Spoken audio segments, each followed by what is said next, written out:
And do you ever feel like you're just drowning in to-dos? Yeah. Like there's just way too much to do and not nearly enough time. You're definitely not alone there. Yeah. Today, we're diving into something that might seem deceptively simple. Definitely. The to-do list. Ah, the humble to-do list, right? Yeah. But stick with us on this one. Oh, yeah. Because we're going way beyond just jotting things down. We're getting strategic. We're talking about how to turn this basic tool into a full-blown productivity powerhouse. Absolutely. Turning that overwhelm into a sense of control. Exactly. A secret weapon for actually getting things done and maybe even feeling a little less stressed along the way. Less stress, more success, right? Absolutely. Yeah.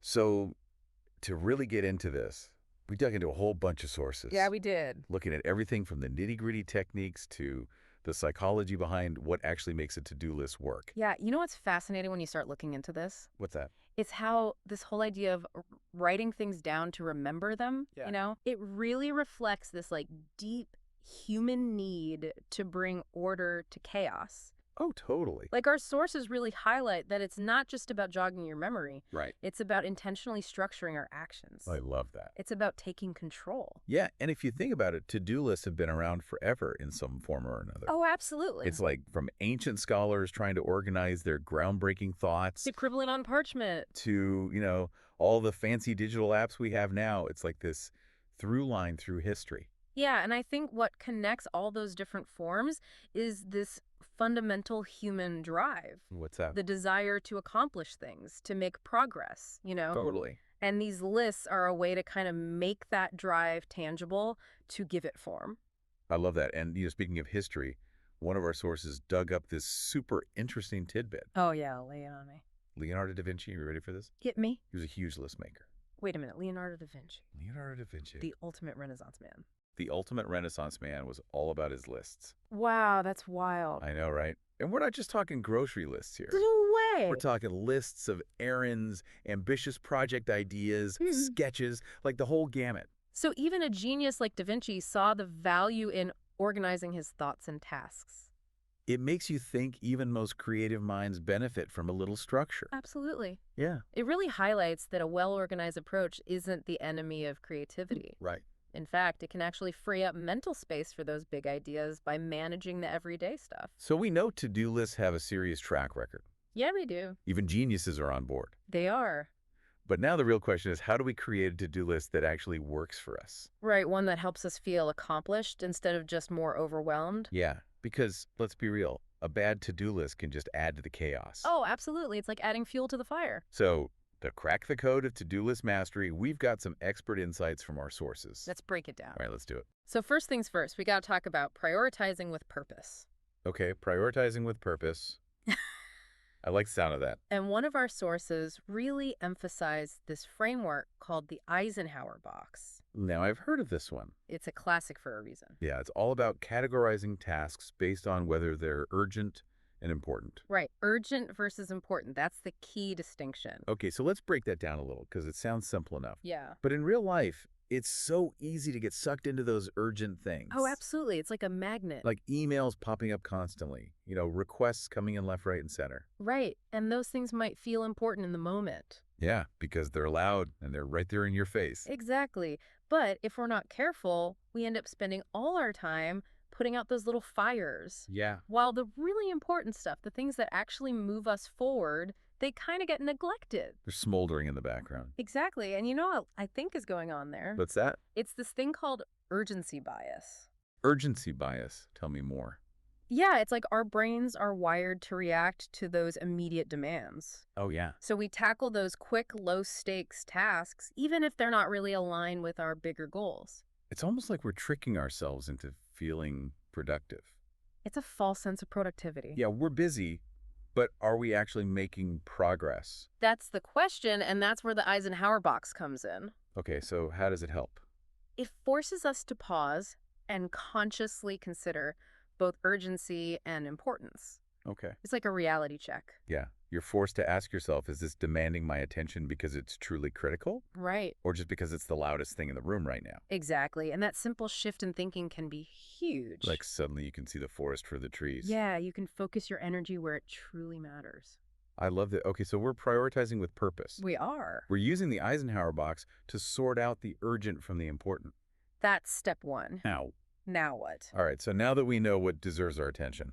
We got to talk about how we actually define those tasks on our list. Right, because there's a right way and a wrong way to do that, isn't there? Oh, there definitely is. Okay, what's the secret? Well, the key is to be specific and realistic. Specific and realistic, I can get behind that. Right. And I'm so guilty of this myself. Look at that. Writing down these huge, vague tasks on my to-do list, like Yeah. work on presentation. Oh, yeah. And then it just sits there looming over me. It's so intimidating. It's paralyzing. It's like this big ominous cloud hanging over your head. Exactly. And our sources really emphasize the importance of breaking down those big, overwhelming tasks Right.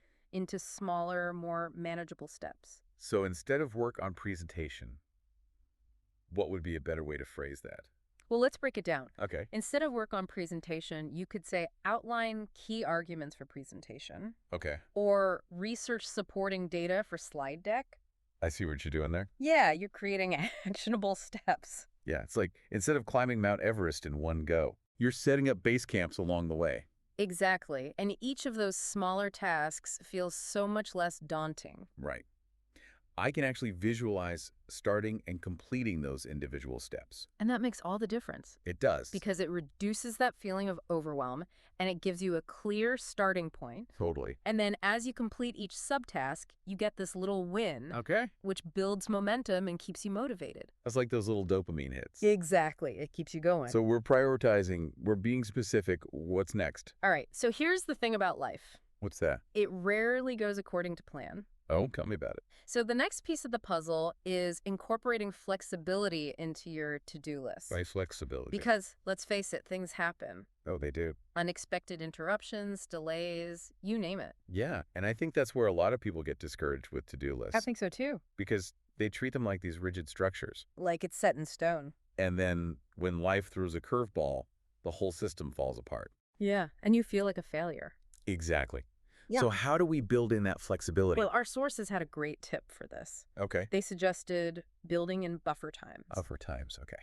And it's not about scheduling every minute with extra padding. It's more about acknowledging that tasks might take longer than expected Okay. and that those unexpected things will inevitably pop up. Yeah, just accepting that reality. Just accepting reality, that's key. It's about creating some breathing room in your schedule. Exactly. So you're not constantly feeling behind and stressed out. So it's like having a little bit of wiggle room built in. Exactly. A little give in the system. I like that it makes it feel much more realistic and sustainable, Right. It's about working with the unpredictability of life. instead of trying to control every second. Yeah, you got to go with the flow. Okay, so we've got prioritizing, being specific, and building in flexibility. We do. What other gems did our sources have for us?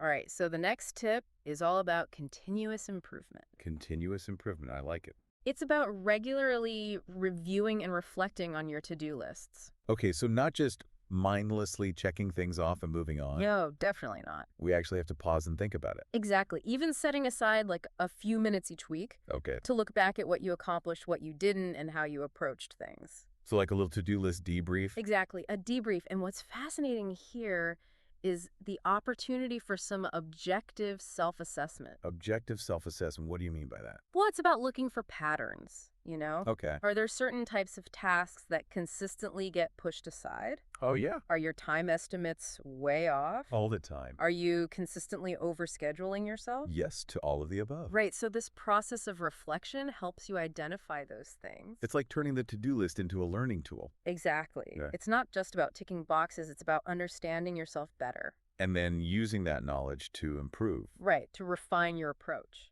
I love that. Hmm. Okay, and what was the final tip from our sources? All right, this one can be tough for a lot of us. Okay, I'm ready. Lay it on me. It's about limiting your lists. Limit my list. Oh no, my to-do list is a mile long. Yeah, I hear you, but hear me out. Okay, I'm listening. Our sources generally recommend aiming for a maximum of 5 to 7 really important tasks per day. 5 to 7 only. 5 to 7 key priorities, and there's a good reason for this. Okay, why? It's about mitigating decision fatigue. Decision fatigue. Yeah, when you're faced with like a million choices, Right. it can be mentally exhausting just deciding where to start. Oh, I know that feeling. Yeah, you end up procrastinating or just tackling the easiest things to feel like you're getting something done. Right, because at least you're checking something off the list. Exactly, but those might not be the most important things. Right, just the easiest. Exactly, and by limiting your list to a manageable number, Okay. you maintain focus and increase the likelihood of actually completing those key tasks. It's quality over quantity. Exactly. It's about making every item on your list count. Okay, I'm convinced 5 to 7 it is. All right, good.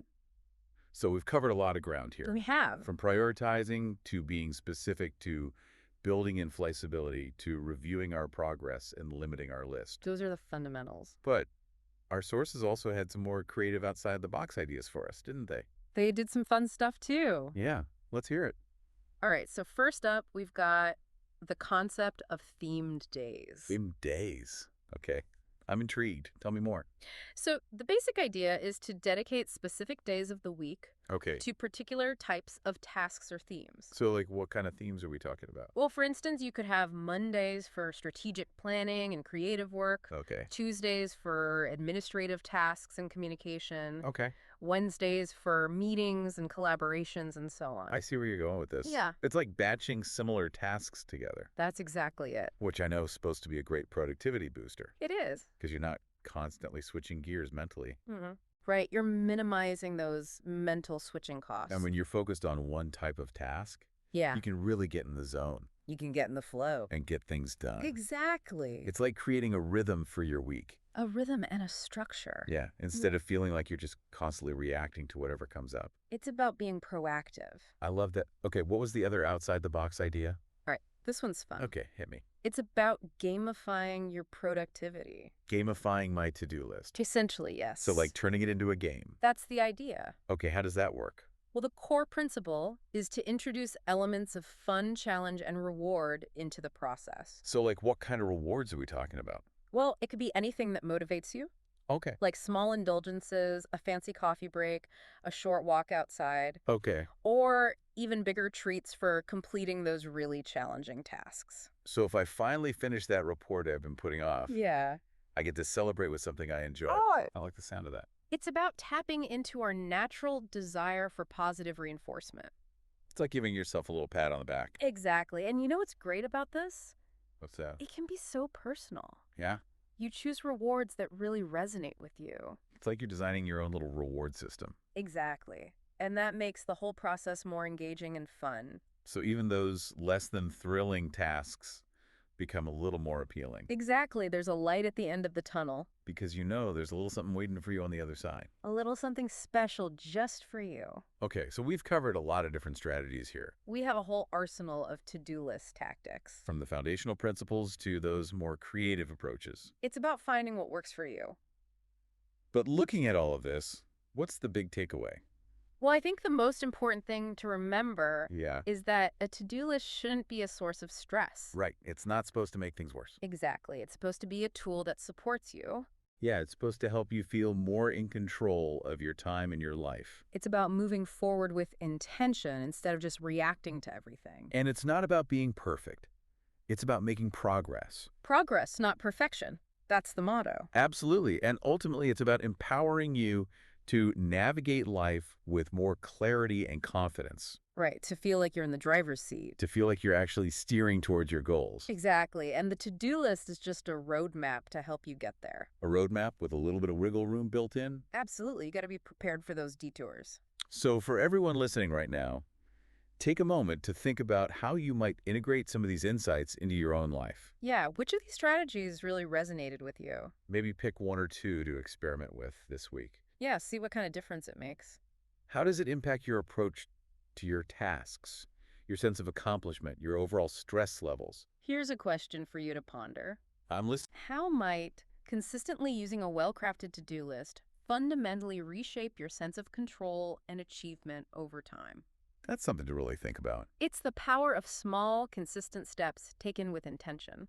I love that. And if you're ready to delve even deeper into the world of productivity, Now we're just getting started. be sure to join us for our next deep dive where we'll be uncovering the secrets of time blocking. Oh, yeah, time blocking, that's a game changer. It's all about maximizing your efficiency and making every minute count. We'll break it all down for you. Until then, we wish you all the best in creating to-do lists that truly work wonders for you. Happy listing, everyone.